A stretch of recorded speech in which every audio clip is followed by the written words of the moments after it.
Hola, buen día a todos. Qué gusto estar con ustedes. Qué gusto de poder compartir con ustedes la palabra, llegando a sus hogares, a donde te encuentres a través de este medio. Mi nombre es Roberto Arjona, soy pastor de la iglesia Rey de Reyes, Tlaquepaque, iglesia presbiteriana, y es un gozo poder compartir con ustedes la palabra de Dios. Te invito a que oremos en este momento. Padre Celestial, te doy gracias porque me permites llegar a tu palabra y me permites poder a través de este medio predicar, llevar tu mensaje, Señor. Te ruego que tu Espíritu Santo conduzca mi mente y mi corazón. Pero Padre Celestial, que todo lo que hagamos sea para honra y gloria tuya en Jesucristo. Amén. Nuevamente, qué gusto saludarlos. Quiero invitar, por favor, a que podamos escuchar la siguiente alabanza. ¿Qué les parece si nos acompañan?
Amén.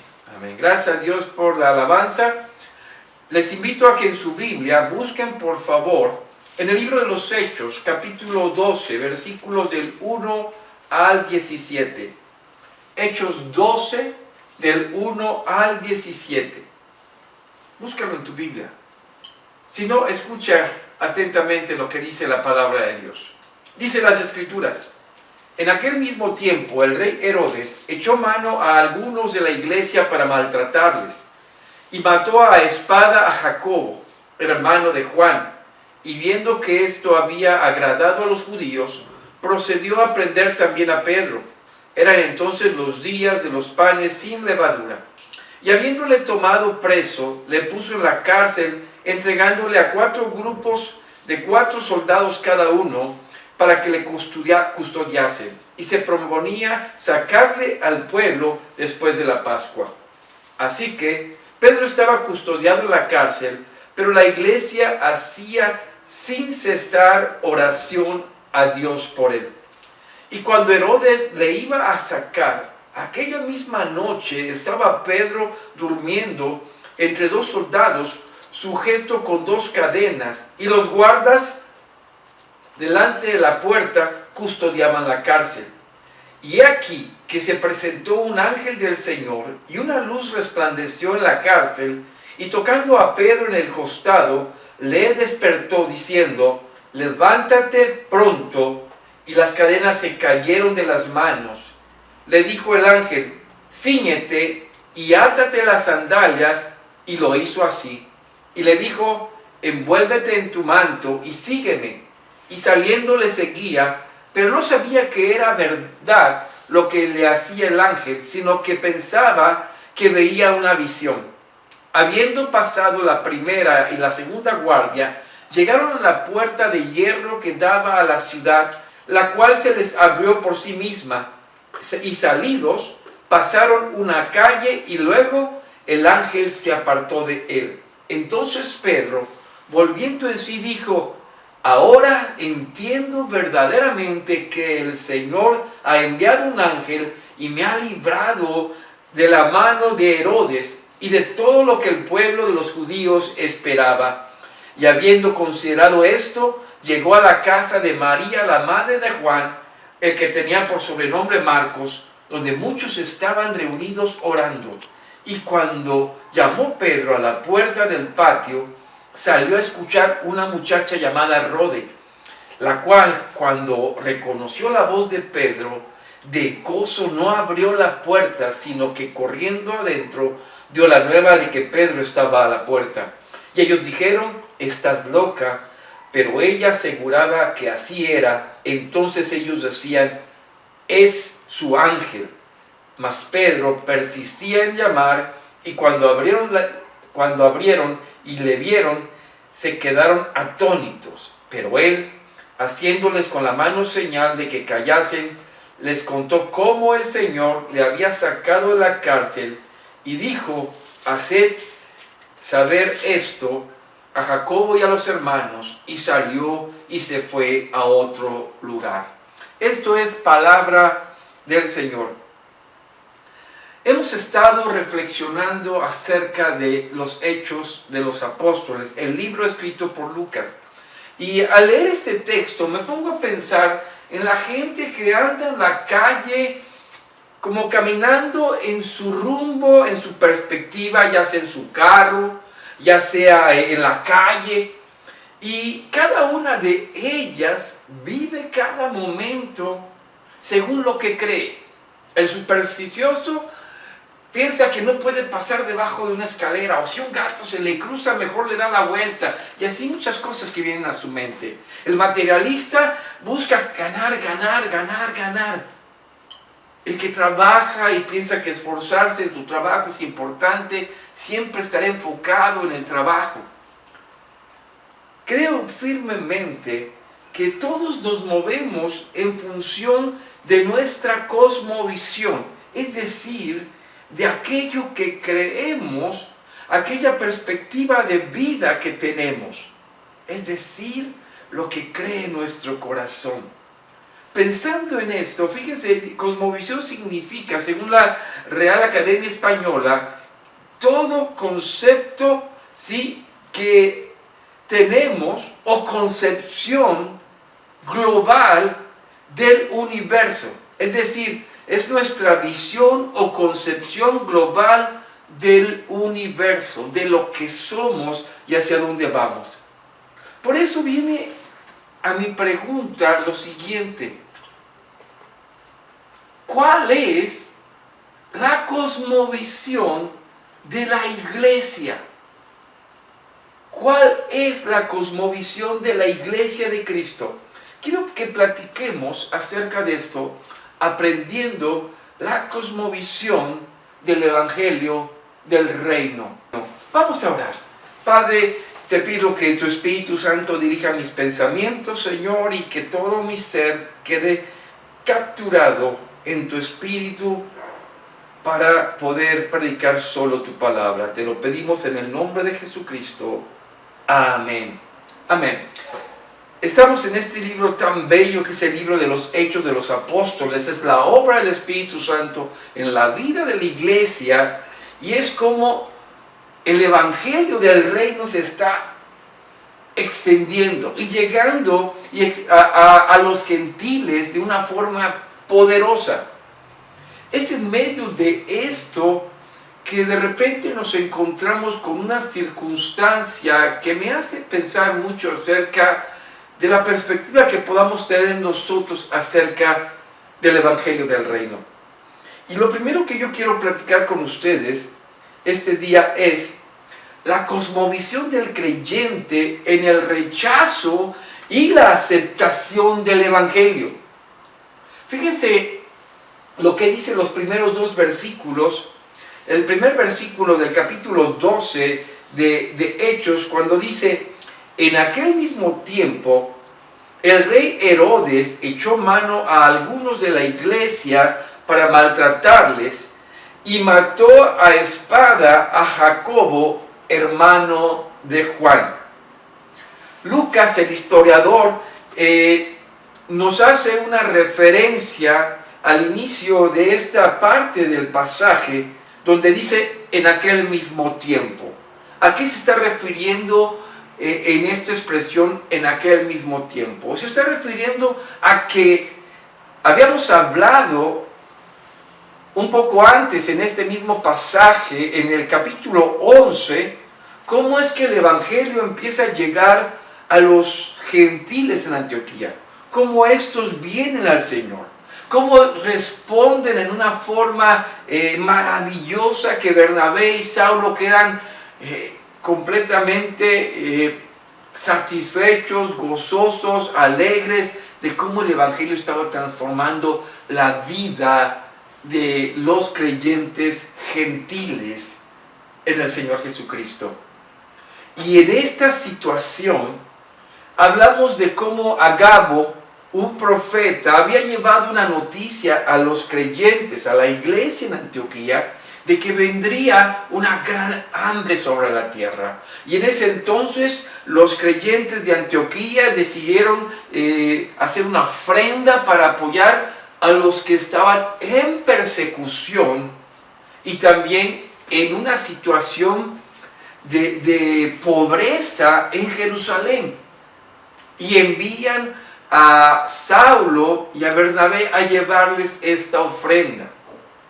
Por eso podemos considerar que cuando dice Lucas esta expresión en aquel mismo tiempo, estamos hablando de que mientras esto ocurre en Antioquía, Herodes está persiguiendo a la iglesia en Jerusalén.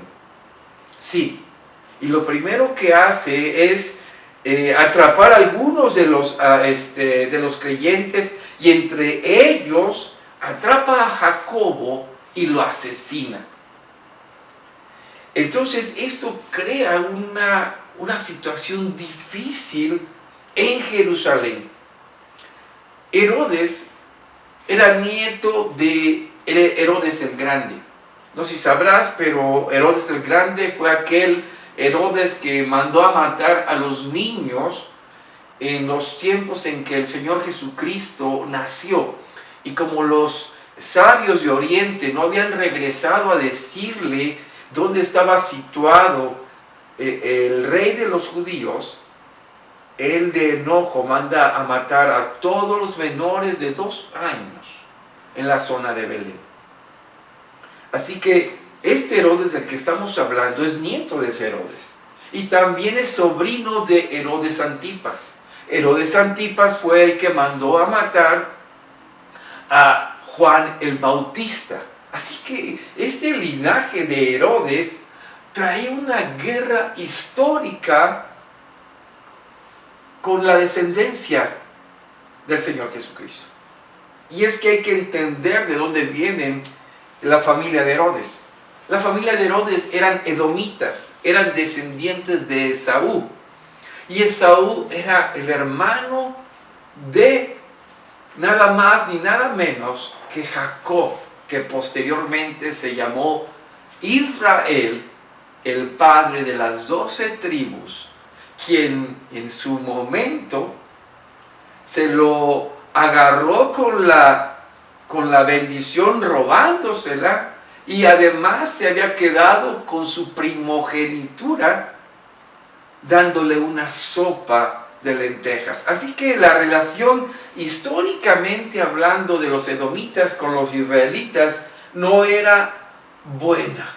Así que esta familia de Herodes lo que más intentaba era quedarse con el trono que pertenecía por derecho a la familia de Judá, a la familia del rey David.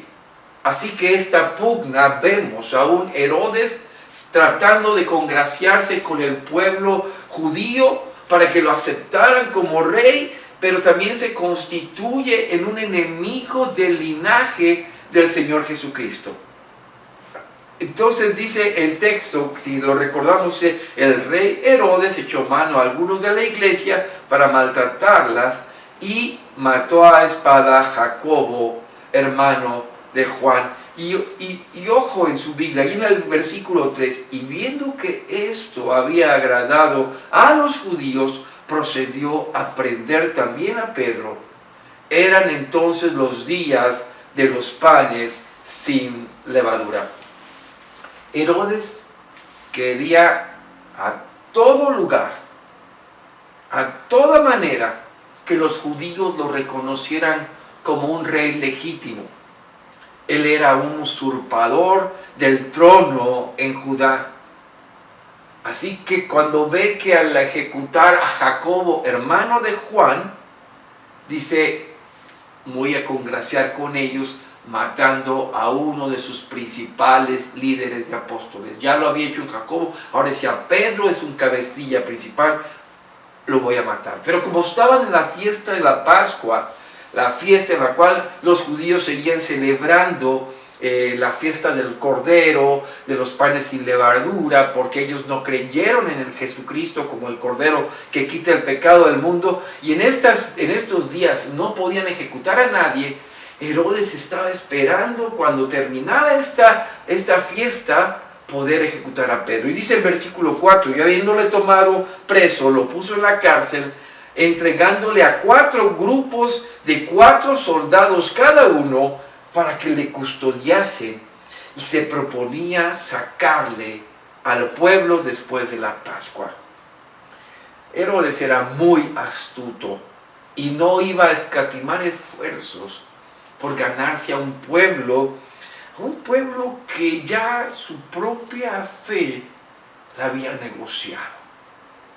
Cuando crucificaron al Señor Jesucristo, negociaron con los gentiles, con Roma, para que Él los ejecutara. Y ahora con un usurpador también. Así que Herodes estaba tratando de aprovechar esta oportunidad. Pero esto no nos debe recordemos, de asustar. El mismo Señor Jesucristo le dijo a sus discípulos, allí en Juan 16, 1 al 5, cuando dice, estas cosas os he hablado para que no tengáis tropiezo. Os expulsarán de las sinagogas, y aún viene la hora cuando cualquiera que os mate pensará que rinde servicio a Dios, y harán esto porque no conocen al Padre ni a mí.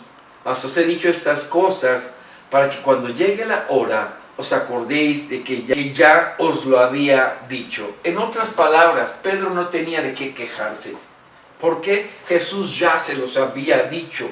El mundo los aborrecería. Lo vemos en la muerte de Esteban, en la muerte de Jacobo, y nada más sus muertes porque habían hablado y creído en el nombre de Jesucristo. Y este usurpador lo que buscaba era congraciarse con el pueblo. Pero la realidad es que el pueblo judío no conocía a Dios. No tenía realmente un temor fidedigno del Señor.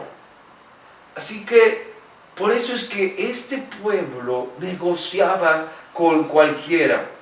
Pero todo esto era para que se cumpliese la escritura de lo que el Señor Jesucristo había dicho. Él les había dicho, los van a perseguir. En Juan 15, 19, le dice, 19 y 20, dice, si fuerais del mundo, el mundo amaría lo suyo. Pero porque no sois del mundo, antes yo os elegí del mundo, por eso el mundo os aborrece. Acordaos de la palabra que yo os he dicho. El siervo no es más que su Señor. Si a mí me han perseguido, también a vosotros os perseguirán. Si han guardado mi palabra, también guardarán la vuestra. Aquí entendemos los dos aspectos. Y a lo que quiero llamar la atención en cuanto al que cree y al que no cree. El mundo que aborrece, porque aborreció primero al Señor. Pero es este mismo mundo al que tenemos que llevar el Evangelio.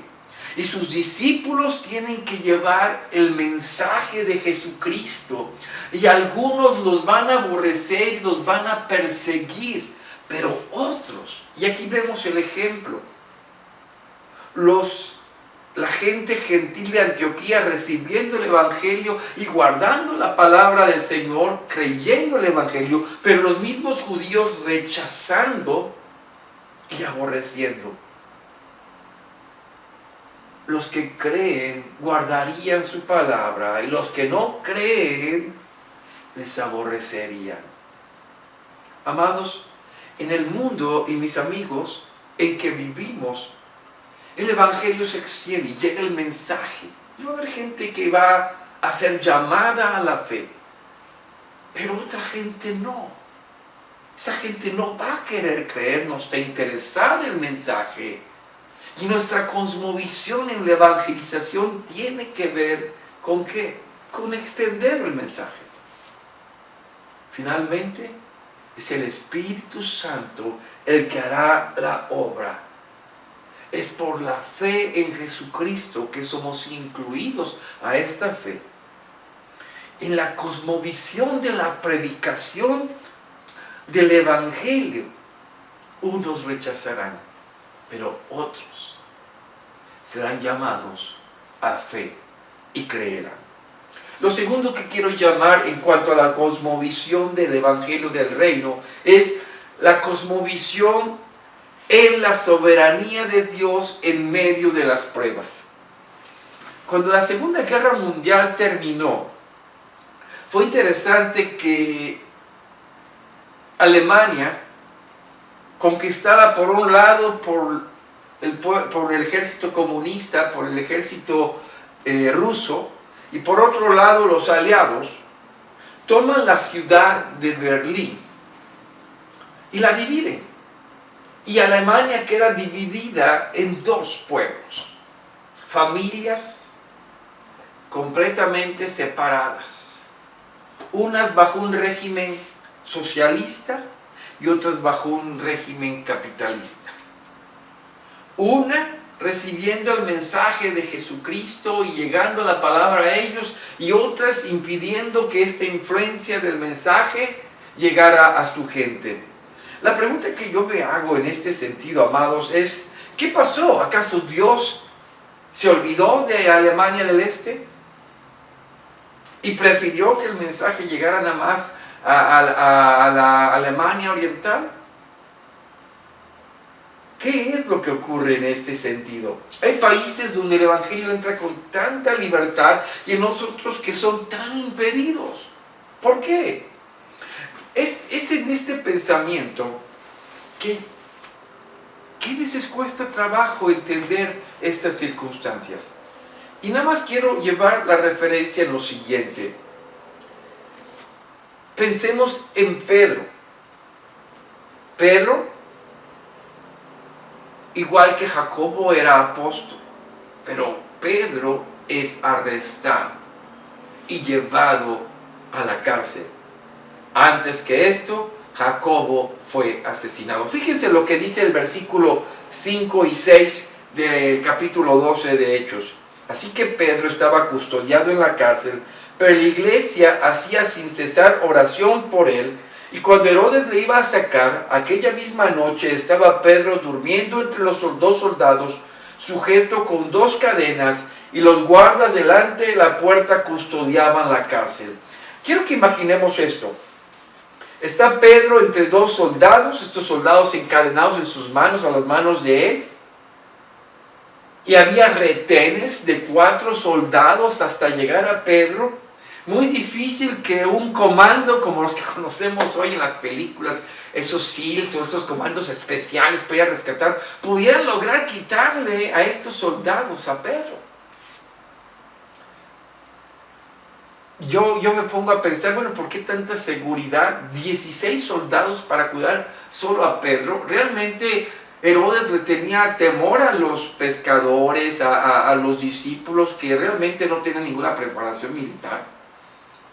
O quizás a lo mejor Herodes se acordaba o habrá escuchado que alguna vez Pedro y Juan habían sido sacados en una forma también milagrosa de la cárcel del templo. Lo cierto es que Herodes hizo todo para que no perdiera a Pedro. Pero he aquí el actuar de Dios. Dice el verso 7 al 9 del capítulo 12. Y aquí se presentó un ángel del Señor y una luz resplandeció en la cárcel y tocando a Pedro en el costado le despertó diciendo: levántate pronto. Y las cadenas se le cayeron de las manos. Le dijo el ángel: cíñete y átate las sandalias. Y lo hizo así. Y le dijo: envuélvete en tu manto y sígueme. Y saliendo le seguía, pero no sabía que era verdad lo que hacía el ángel, sino que pensaba que veía una visión. Vemos a un Pedro completamente sorprendido, pensando que tiene una visión, como que está en un sueño. El ángel lo manda a vestirse, lo manda a ponerse hasta sus sandalias. No dice: oye, corre, vámonos de volada. No, con calma, se pone completamente, se cubre y salen, libran primera, segunda guardia a todos los soldados. Pero Pedro al final se pone a pensar: híjole, ¿de verdad fui liberado? De verdad fui liberado. Entonces dice en el verso 11 Pedro, volviendo a sí, dijo: ahora entiendo verdaderamente que el Señor ha enviado un ángel y me ha librado de la mano de Herodes y todo lo que el pueblo de los judíos esperaba. Pedro se da cuenta que lo que estaba viviendo era realidad. Como que despierta y vuelve a la realidad. Y la conclusión que hace Pedro es importante. Ahora entiendo verdaderamente que el Señor ha enviado su ángel y me ha librado de la mano de Herodes y de todo lo que el pueblo de los judíos esperaba. Ahora entiende. Dios, el Señor, había enviado a su ángel.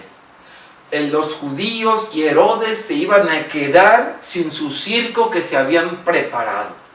Pero yo me pregunto hoy, y te pregunto, amado hermano, mi amigo, ¿todo esto por Pedro y Jacobo? ¿Por qué todo este plan de rescate por un ángel que con toda la facilidad del mundo, así se ve para nosotros en el poder del Señor, ¿no? Los saca en medio de los guardias? Y Jacob, ¿por qué no se fue librado? ¿Por qué Pedro sí y Jacobo no? ¿Qué acaso Dios tenía preferencia por Pedro en lugar de Jacobo? ¿Que el Señor hacía acepción de personas? ¿O los ángeles tenían más palancas? ¿O Pedro tenía más palancas con los ángeles o algo? ¿Por qué Dios permitió esto? Prescinde de Jacobo, pero a Pedro lo hace permanecer. Amados, a la vista de la iglesia y de los creyentes a través de los tiempos, En medio de la fe que vivimos, tenemos una interminable lista de preguntas que podríamos hacer a través de la historia del Evangelio del Reino. Pastores, ministros, siervos del Señor, fieles, que caen a través de la lucha del Evangelio, en la presentación del mensaje, mueren, pierden sus recursos, pierden familiares.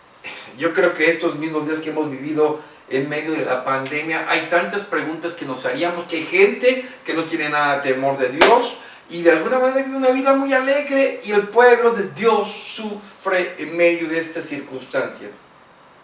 Es en medio de todo esto que vivimos, cuando ocurren cosas que no entendemos, es que bien debe de venir a nuestra mente la cosmovisión del Señor en función de la obra del reino, del Evangelio del Reino. Cuando Jesús da la gran comisión, allá en Mateo 28, dice: y Jesús se acercó y les habló diciendo: toda potestad me es dada en el cielo y en la tierra. Es decir, esta declaración que el Señor da no es una declaración demagógica o una presunción. Jesús tiene todo el poder. Él tiene toda la autoridad dada por el Padre en el cielo y en la tierra. Y es en medio de esta autoridad que llevamos a cabo la gran comisión del Evangelio. Del verso 19, cuando dice: por tanto, id y haced discípulos a todas las naciones, bautizándolos en el nombre del Padre, del Hijo y del Espíritu Santo. Esteban y Jacobo murieron cumpliendo el mandato del Señor Jesucristo, de quien tiene todo el poder y la autoridad, para que su reino conquiste a su pueblo. Por lo tanto, por principio nada más, si creemos que Jesús en Dios tiene toda la autoridad y poder, todo evento de la vida de la iglesia está comandado, está completamente bajo la perfecta autoridad del Señor. Podríamos aseverar muchas cosas en las circunstancias que no entendemos, pero debemos creer completamente que el Señor Jesucristo tiene control. Él es nuestra seguridad.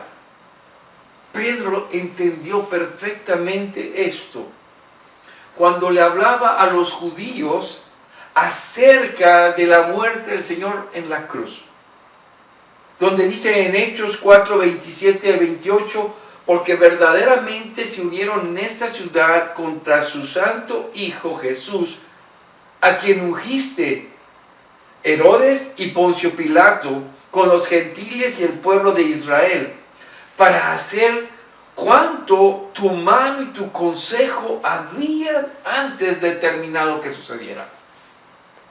Es cierto que el sacrificio del Señor Jesucristo estaba en el plan de nuestro Dios para nuestra redención. Dios tiene un plan y un propósito para nuestras vidas, y tiene que ver con su reino y su voluntad. Esta pandemia ha llevado a muchos a cuestionar la fe, y no solo eso, a apartarse. Pero, mi hermano, mi amigo, aún en la prueba más adversa, la circunstancia más complicada, nuestra cosmovisión de quien tiene todo el poder debe traernos seguridad, porque está en función de la vida eterna. Cuando parte Esteban, cuando parte Jacobo, no parte a un lugar en un sentido de depresión y de sufrimiento, no, va a la presencia del Padre. gozosos. El apóstol Pablo, precisamente hablando de esta circunstancia, escribe a los filipenses en Filipenses 1, 21 al 24, cuando le dice: para mí el vivir es Cristo y el morir es ganancia. Mas si el vivir en la carne resulta para mí en beneficio de la obra, no sé entonces qué escoger, porque de ambas cosas estoy puesto en estrecho, teniendo deseo de partir y estar con Cristo, lo cual es muchísimo mejor, pero quedar en la carne es más necesario por causa de vosotros, es decir, por causa del reino del Evangelio. Pablo tenía la correcta cosmovisión: mi vivir es para Cristo. Y en medio de todo esto, lo podía él decir seguro en la cárcel, cuando ya su vida apuntaba hacia su ejecución en Roma. Morir era estar en la comunión con el Padre, era ganancia para él. ¿Qué más anhelar? ¿Qué más buscar? Él decía: me siento dividido. Yo quiero que pienses, ¿qué anhelamos más en nuestra vida? ¿Nuestra seguridad? ¿Nuestra salud? ¿Nuestro bienestar? ¿El estar bien? Pero si anhelas la obra del Evangelio, cualquier sobresalto de esta vida se verá en la fe y el poder del Señor Jesucristo, aún en la misma muerte, porque esta es vida a los que lo esperan. Por último, aprendiendo a vivir en la cosmovisión de Dios. Una de las bendiciones que yo estoy convencido trajo esta pandemia para el pueblo de Dios es la oración. La dependencia de Dios en medio de la crisis, la salud, la economía social. Clamar a Dios en la oración era traernos al descanso en su poder y en su gracia. Ahí podemos decir claramente, cuando el Señor enseña a orar: hágase tu voluntad, así como en el cielo, también en la tierra. Así que fíjense en el verso 12, cuando Pedro finalmente entiende lo que le ocurrió, dice: y habiendo considerado esto, lo de la visión, que ya no era visión sino una realidad, llegó a la casa de María, la madre de Juan, el que tenía por sobrenombre Marcos, donde muchos estaban reunidos orando. Pedro se dirige después de estar encarcelado, pero mientras él está encarcelado, la iglesia está orando por él. Los hermanos se reúnen en la casa de María, madre de Juan Marcos, una mujer que podríamos decir económicamente estaba bien, su casa tenía un patio, podían reunirse muchos de los creyentes para estar intercediendo por la vida de Pedro. Ya Jacobo había muerto, sabía que tenían que orar por Pedro, que estaba en la cárcel, así que la iglesia oraba por la vida de Pedro. Es en medio de esto, ¿sí?, que podemos ponernos a pensar, ¿cuál sería la oración de la iglesia? Claro, su libertad. Señor, libera a Pedro de las manos de Herodes. Claro que sí. Y yo creo que nosotros oraríamos eso, vemos la necesidad y clamaríamos que no tomaran la vida de Pedro. Señor, ten piedad de Pedro, tu misericordia lo guarde y lo libre de las manos de Herodes. Sí, Señor, ten gracia y misericordia de él. ¿O qué orarían ustedes? En medio de esto, amados, Pedro es librado de la muerte, como ya lo comentamos, y se dirige a la casa de María. Dice el verso 13, que cuando llamó Pedro a la puerta del patio, salió a escuchar una muchacha llamada Rode, versos 14 y 15, la cual cuando reconoció la voz de Pedro, de gozo, no abrió la puerta, sino que corriendo adentro, dio la nueva de que Pedro estaba a la puerta. Y ellos dijeron, está loca, pero ella aseguraba que así era. Entonces ellos decían, es su ángel. A ver, la iglesia está orando por la liberación de Pedro. Pedro llega y toca la puerta. Rode reconoce la voz y no le abre la puerta, sino se va corriendo a decirles, ¡hey, Pedro está afuera! Tú estás loca. Bueno, entonces, ¿por qué estaba orando la iglesia? ¿No estaban orando por la liberación de Pedro? Y Pedro llega y no creen y dicen, tú estás loca. ¿Cuántas veces, amados, vemos el poder de Dios obrar en derredor nuestro y parece que todo lo que hizo sale sobrando? ¿Por qué? Porque no creemos. Hasta que Pedro tuvo que decirles, yo soy, por favor, abran. Lo bueno que no lo venían persiguiendo, pero finalmente lo dejan entrar. Pero piensa en esto. Su oración de la iglesia estaba siendo contestada. Sí, aunque no creían que Pedro estaba allá afuera. Versos 16 y 17. Mas Pedro persistía en llamar, y cuando abrieron y le vieron, se quedaron atónitos. Pero él, haciéndoles con la mano señal que callasen, les contó cómo el Señor le había sacado de la cárcel y dijo, haced saber esto a Jacobo y a los hermanos. Y salió y se fue a otro lugar. Amados amigos, vemos el poder de Dios obrando en el propósito del reino. La voluntad del Señor iba completamente en la armonía del clamor de la iglesia.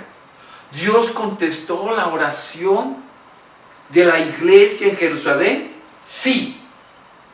Dios cumplió con lo que tenía planeado también. El clamor de la iglesia alineado con el propósito de Dios da una sinergia de la obra del reino. Da confianza, da seguridad. No es confusión.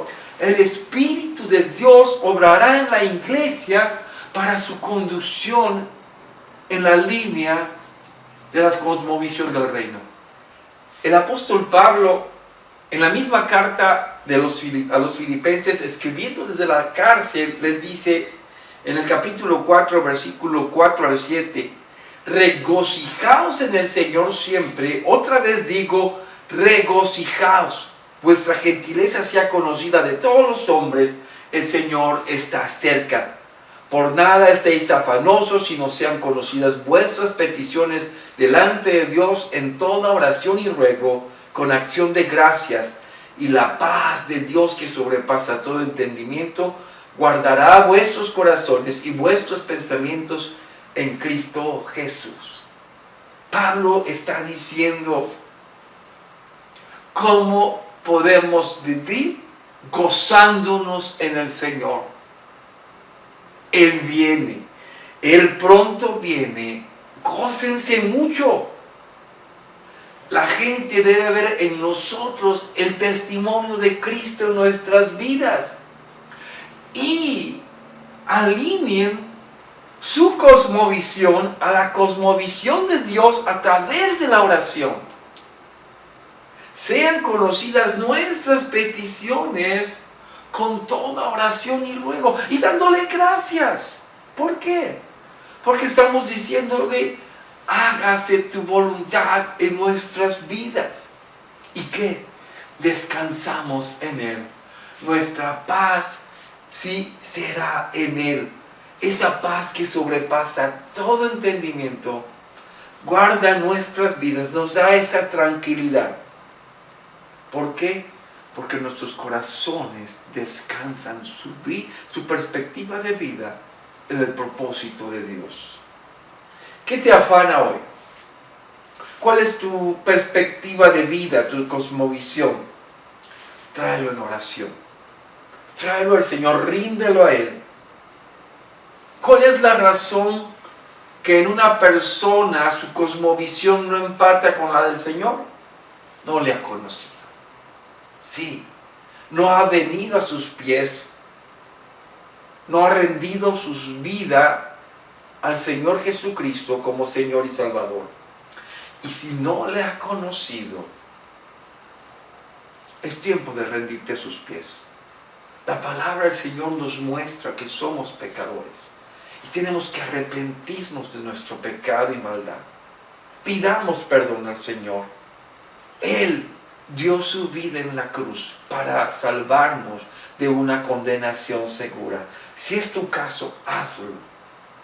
Pero si ya eres un creyente en Jesucristo, ora pidiendo al Señor que tu vida se alinee a su cosmovisión y puedas ver su poder actuar en todo tiempo, aun cuando las condiciones no te sean favorables y sean adversas. El Señor reina, tiene todo el poder y todo el dominio. ¿Qué te parece si oramos? Padre, gracias por tu palabra, gracias por permitirnos en ella reflexionar. Te ruego, Señor, que tu Espíritu Santo dirija nuestras vidas. Y, Señor, que como iglesia caminemos en el Evangelio confiando, porque tú tienes control de todo. Gracias en Cristo Jesús. Amén. No comenté al final, pero Herodes y todos sus guardias murieron también. Pero, ¿sabes?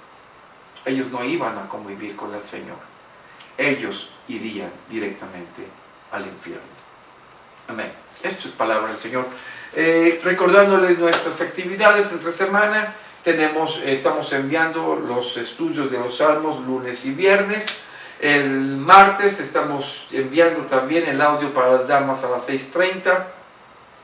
Y el miércoles en la mañana estamos poniendo nuestro estudio en YouTube, Conoce a Jesús. Miércoles en la tarde seguimos recibiendo nueva gente en el estudio de varones a las 8 de la noche en las instalaciones donde nos estamos congregando.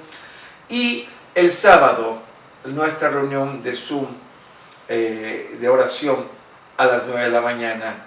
11:30, jóvenes también estamos reuniendo presencialmente los sábados a las 11:30.